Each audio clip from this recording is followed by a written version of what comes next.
Saudara-saudara, mari kita berdoa. Kami menaikkan pujian syukur Bapa di surga, karena pagi yang indah ini kami akan mendengarkan berita firman-Mu. Biar kiranya Engkau sertai kami dengan kuat kuasa Roh Kudus, baik Bapak Pendeta Asher Esau MTH yang akan membentangkan kebenaran firman-Mu, maupun kami anak-anak-Mu. Biarlah kiranya kami boleh diberi pemahaman, sehingga apa yang kami dengar, kami baca, akan kami lakukan itu dalam kehidupan kami sehari-hari. Berfirmanlah Engkau Bapa, dalam nama Yesus kami berdoa. Amin. Kita akan membaca Ibrani 1 ayat 5 sampai 14.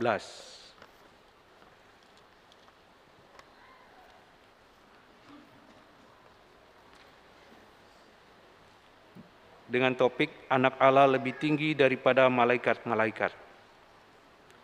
Karena kepada siapakah di antara malaikat-malaikat itu pernah ia katakan, "Anakku engkau telah kuperanakan pada hari ini, dan aku akan menjadi bapanya, dan ia akan menjadi anakku."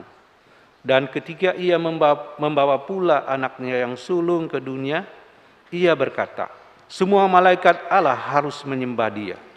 Dan tentang malaikat-malaikat ia berkata, "Yang membuat malaikat-malaikat menjadi badai, dan pelayan-pelayanannya menjadi nyala api."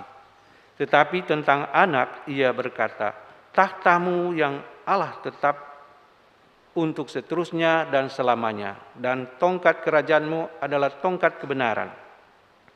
Engkau mencintai keadilan dan membenci kefasikan. Sebab itu Allahmu telah mengurapi engkau dengan minyak sebagai tanda kesukaan, melebihi teman-teman sekutumu. Dan pada mulanya, ya Tuhan, engkau telah meletakkan dasar bumi, dan langit adalah buatan tanganmu. Semuanya itu akan binasa, tetapi engkau tetap ada, dan semuanya itu akan menjadi usang seperti pakaian. Seperti jubah akan engkau gulungkan mereka, dan seperti persalinan mereka akan diubah. Tetapi engkau tetap sama, dan tahun-tahunmu tidak berkesudahan. Dan kepada siapakah di antara malaikat itu pernah ia berkata, "Duduklah di sebelah kananku, sampai kubuat musuh-musuhmu menjadi tumpuan kakimu." Bukankah mereka semua adalah roh-roh yang melayani, yang diutus untuk melayani mereka yang harus memperoleh keselamatan? Demikian pembacaan Alkitab.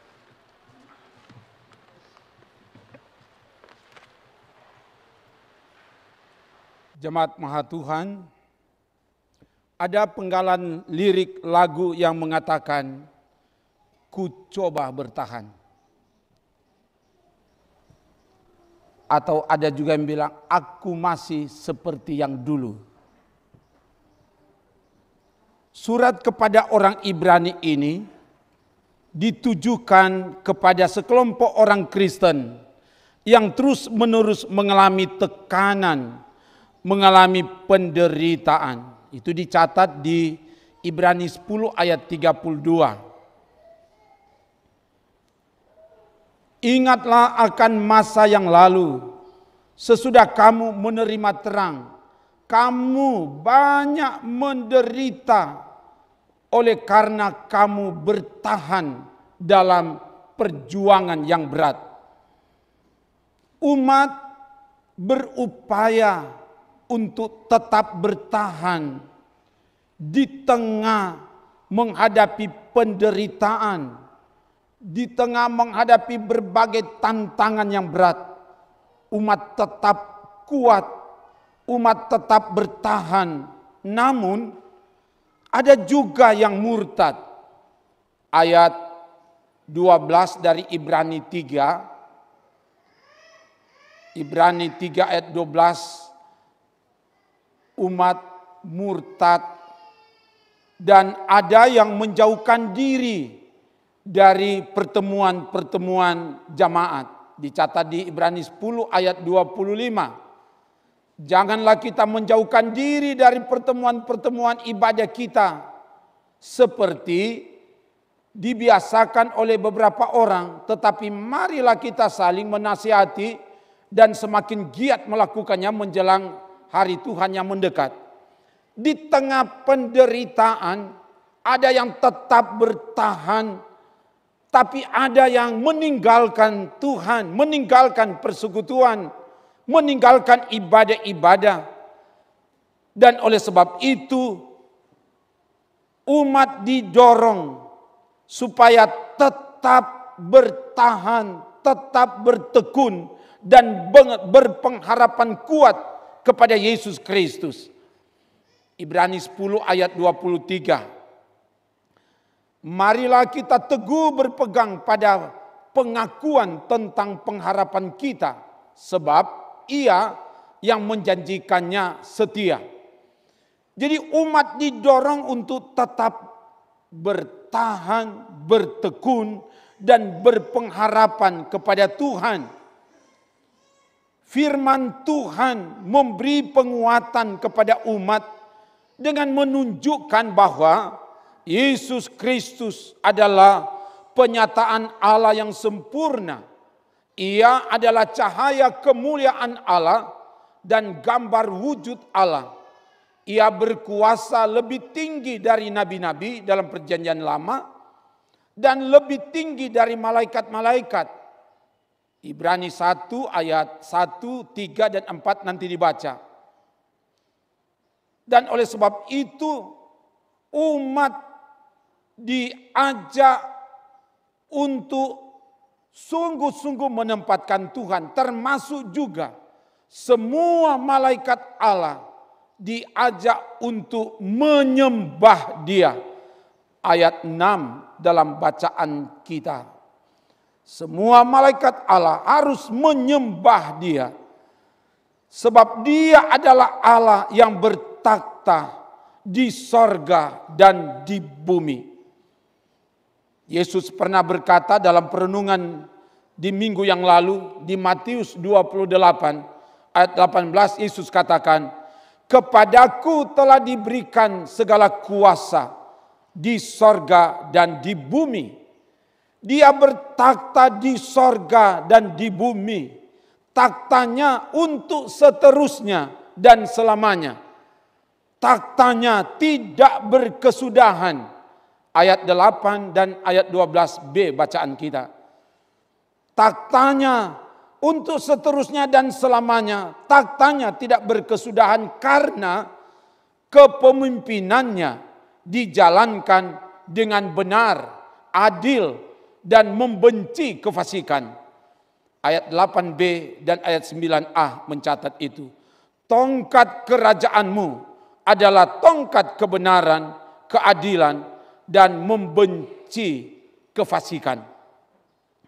Dalam menjalankan kepemimpinannya, Tuhan memakai malaikat.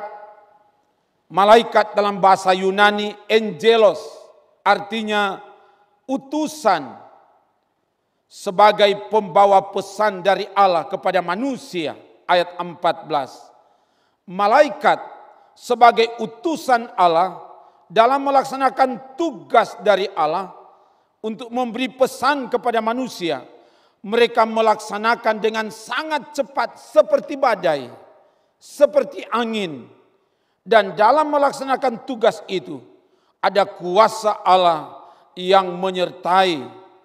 Kuasa itu disimbolkan seperti nyala api. Ayat 7 bacaan kita. Jemaat Maha Tuhan belajar dari apa yang disampaikan oleh firman saat ini. Kepada kita diajak dalam menghadapi tantangan penderitaan, tetaplah bertahan. Iya, sama dengan penggalan lagu tadi, ku coba bertahan. Jangan menyerah, tetaplah berjuang. Jangan murtad, jangan meninggalkan persekutuan dengan Tuhan.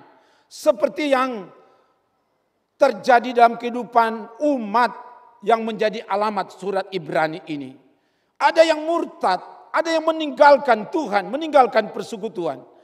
Kepada kita diingatkan, di tengah menghadapi tantangan hidup ini, kita tetap bersama dengan Tuhan. Sebab Dia punya kuasa yang dapat mengatasi segala sesuatu. Yakinlah, kita punya Allah di dalam Yesus Kristus yang sanggup menolong kita.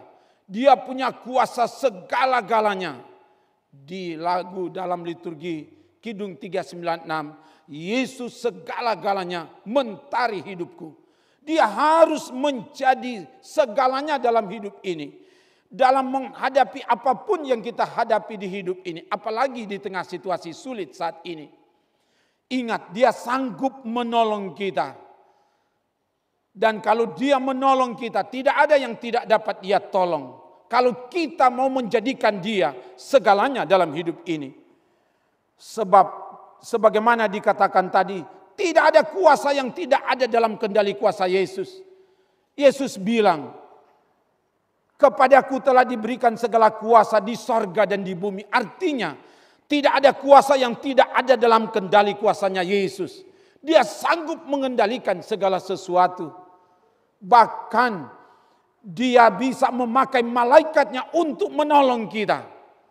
Manakala kita jadikan Dia segalanya di hidup ini. Sebagaimana juga dicatat dalam Mazmur 91 ayat 9 sampai 11. Coba kita lihat. Mazmur 91 ayat 9 sampai 11 bilang begini. Sebab Tuhan ialah tempat perlindunganmu. Yang maha tinggi telah kau buat tempat perteduhanmu. Malapetaka tidak akan menimpa kamu. Dan tulah tidak akan mendekat kepada kemahmu, sebab malaikat-malaikatnya akan diperintahkannya kepadamu untuk menjaga engkau di segala jalanmu. Tuhan memakai malaikat-malaikatnya untuk menjaga kita.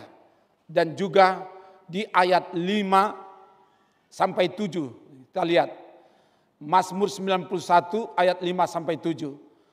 Engkau tak usah takut terhadap kedahsyatan malam, terhadap panah yang terbang di waktu siang, terhadap penyakit sampar yang berjalan di dalam gelap, terhadap penyakit menular yang mengamuk di waktu petang. Walau 1000 orang rebah di sisimu dan 10.000 di sebelah kananmu, tetapi itu tidak akan menimpamu. Kenapa? Karena ada malaikat tadi di ayat yang ke-11. Ada malaikat yang menjaga. Tuhan pakai malaikatnya untuk menjaga kita. Sehingga kita tidak akan ditimpa oleh penyakit sampar, penyakit menular. Kita tidak akan ditimpa oleh tulah. Kalau Tuhan dijadikan tempat perlindungan, tempat perteduhan dalam hidup ini. Kita ada di tengah situasi sulit saat ini. Pandemi COVID-19 belum berakhir. Dan oleh sebab itu, di menghadapi pergumulan ini, tidak ada jalan lain.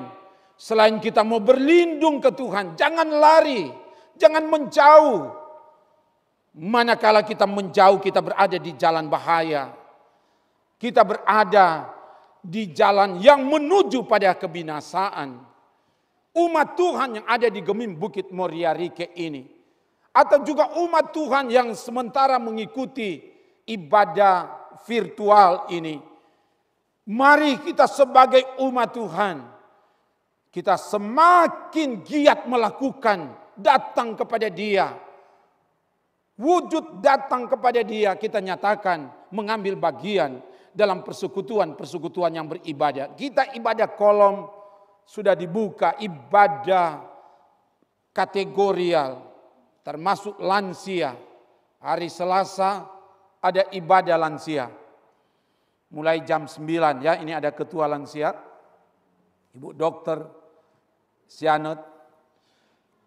Mari datang dan bahkan juga ibadah di rumah gereja ini.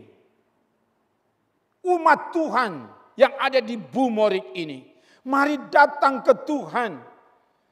Wujud berlindung ke Tuhan. Wujud berteduh ke Tuhan kita nyatakan itu hidup yang beribadah kepada Tuhan. Sebab dalam persekutuan yang beribadah Dia ada. Itu Yesus bilang dalam Matius 11 ayat 20. Matius 18 ayat 20 Yesus katakan, ya, di mana ada 2-3 orang berkumpul dalam nama Yesus, di situ Dia ada. Matius 18 ayat 20 katakan. Dan di Matius 11 ayat 28 bilang, mari kepadaku semua yang letih lesu dan berbeban berat, aku akan berikan kelegaan kepadamu. Di tengah beban hidup ini, ada banyak beban persoalan yang kita alami. Mari datang ke Tuhan, Dia sanggup menolong kita. Sebab hanya Dia yang berkuasa di bumi dan di sorga. Dia dapat memakai malaikat-malaikatnya untuk menjaga, melindungi, menolong kita. Yang kedua, dari kebenaran firman kita belajar bahwa kita diajak untuk menjadikan Yesus segalanya dalam hidup ini. Dia yang bertakhta, Dialah yang merajai hidup pribadi, keluarga, pelayanan, pengabdian, kepemimpinan kita. Pendek kata, seluruh totalitas hidup kita Dia yang mengendalikan kita. Dia segalanya dalam hidup ini, termasuk dalam melaksanakan tugas tanggung jawab sebagai orang tua baptis yang membawa anak menerima meterai baptisan kudus hari ini.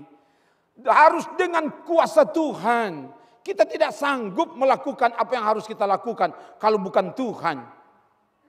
Dialah yang harus mengendalikan kehidupan pribadi kita. Sehingga benar seperti yang dikatakan oleh Paulus dalam Galatia 2 ayat 20. Galatia 2 ayat 20 bilang, hidupku yang aku jalani bukannya aku lagi, tapi Kristus yang hidup di dalam aku. Dia yang mengendalikan kehidupan kita. Kalau Kristus hidup di dalam kita, maka yang akan tampil adalah tabiat-tabiat Kristus. Karena Kristus ada di dalam hidup kita, Dia yang mengendalikan kita. Apa yang kita lakukan semua bersumber dari Dia. Sehingga yang nampak adalah kehendak Tuhan. Dan itu yang disampaikan dalam bagian firman kita tadi. Tongkat kerajaanmu adalah tongkat kebenaran, keadilan, dan membenci kefasikan. Kalau Kristus hidup di dalam kita, maka yang akan nampak adalah kebenaran, keadilan, kejujuran, kebaikan, membenci kefasikan, kecurangan, membenci kebohongan, membenci dusta. Pendek kata, apa yang kita tampilkan itu adalah buah-buah dari Dia yang diam di dalam kita. Buah-buah roh itu. Itu yang nampak. Sebab dalam Lukas 6 ayat 43 sampai 45 nanti dibaca, ya. Lukas 6 ayat 43 sampai 44 ini, pohon yang baik menghasilkan buah yang baik tentu. Ya, tidak ada pohon yang baik yang tidak menghasilkan buah yang baik. Tidak ada semak duri menghasilkan buah yang baik. Pohon yang baik menghasilkan buah yang baik. Pohon yang baik dapat lihat dari buahnya. Nanti dibaca ya di Lukas 6 ayat 43 sampai 44 ini. Perbendaharaan yang baik mengeluarkan barang-barang yang baik. Jadi setiap orang dapat dilihat dari buahnya. Apanya yang ada di dalam dia. Ya. Kalau Kristus diam di dalam hidupnya, maka yang akan dihasilkan adalah tabiat Kristus.